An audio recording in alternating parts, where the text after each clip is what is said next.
Hard hitting vlogs.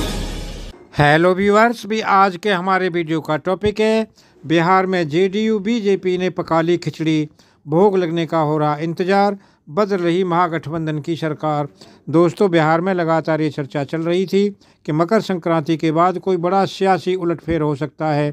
इस आशंका को बल इसलिए मिल रहा था कि नीतीश कुमार ने जिस इंडिया अलायंस के गठन में सूत्रधार की भूमिका निभाई थी, अब उससे नाराज बताए जा रहे हैं। उनकी नाराजगी की स्पष्ट झलक 13 जनवरी को उस दिन मिली जब इंडिया अलायंस की वर्चुअल बैठक में उन्होंने संयोजक बनने का ऑफर ठुकरा दिया। उल्टे उन्होंने प्रस्ताव दिया कि कांग्रेस का कोई आदमी ये पद संभाले। अंदर खाने की खबर ये भी बताई गई कि उन्होंने संयोजक के पद के लिए लालू के नाम का भी सुझाव दिया। खैर, उनकी नाराजगी को देखते हुए कयासों का दौर शुरू हो गया कि नीतीश कहीं फिर तो पलटी नहीं मारेंगे। दोस्तों, इसी बीच केंद्रीय गृह मंत्री अमित शाह ने राजस्थान पत्रिका को एक इंटरव्यू दिया। उसमें एक सवाल का जवाब देते हुए उन्होंने कहा कि एनडीए में और साथियों को जोड़ने का प्रस्ताव आता है तो इस पर विचार किया जाएगा। नीतीश की नाराजगी की खबरों के बीच उनके इंटरव्यू की लाइन बिहार में गूंजने लगी। गूंज इससे सुनाई देने लगी कि कुछ ही महीने पहले अमित शाह ने झंझारपुर की एक रैली में कहा था कि नीतीश अब एनडीए में लौटना भी चाहें तो ये संभव नहीं होगा। उन्होंने जाति का जहर घोला है। उनकी बैड यानी कि भ्रष्ट, अराजक और दमनकारी सरकार है। अगर किसी के मन में संशय हो कि चुनाव बाद भाजपा उन्हें एनडीए में ले लेगी, तो स्पष्ट कहना चाहता हूं कि आपके लिए यानी कि नीतीश के लिए भाजपा के दरवाजे बंद हो चुके हैं। जनता भी चाहती है कि उन्हें एनडीए में ना लिया जाए।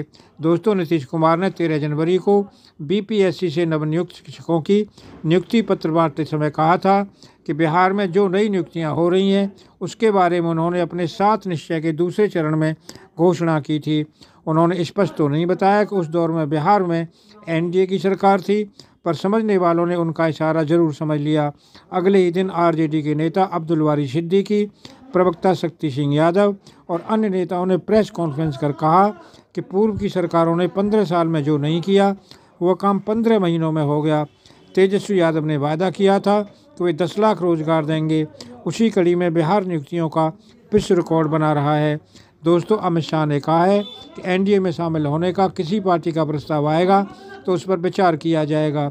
बिहार सरकार में जेडीयू कोटे के मंत्री और नीतीश कुमार के करीबी अशोक चौधरी का कहना है कि अमित शाह ने तो कभी ये नहीं कहा कि एनडीए में नीतीश के लिए रास्ता हमेशा के लिए बंद हो गया है। अब रही प्रस्ताव की बात, तो उधर से कोई प्रस्ताव तो आने दीजिए। हम लोगों ने तो कोई प्रस्ताव दिया ही नहीं है।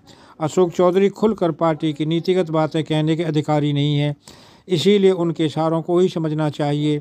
उनके बयान से इतना तो तय है कि बिहार में जिस सियासी उलटफेर का अनुमान लगाया जा रहा था वह सही साबित होने के करीब है। दोस्तों, इसी बीच एनडीए के पार्टनर, हम के संरक्षक और पूर्व सीएम जीतन राम मांझी ने सोशल मीडिया प्लेटफॉर्म एक्स पर लिखा है कि दिल्ली में रहने के बावजूद बिहार के वर्तमान राजनीतिक हालात पर मेरी नज़र है। राज्य के राजनीतिक हालात को ध्यान में रखते हुए मैंने अपनी सभी माननीय विधायकों को आगामी 25 जनवरी तक पटना में ही रहने का निर्देश दिया है। इधर शुक्रवार को विधानसभा में नेता प्रतिपक्ष विजय कुमार सिन्हा के आवास पर भाजपा विधायकों और सांसदों की बैठक हुई। भाजपा ने भी अपने विधायकों को अलर्ट मोड में रखा है।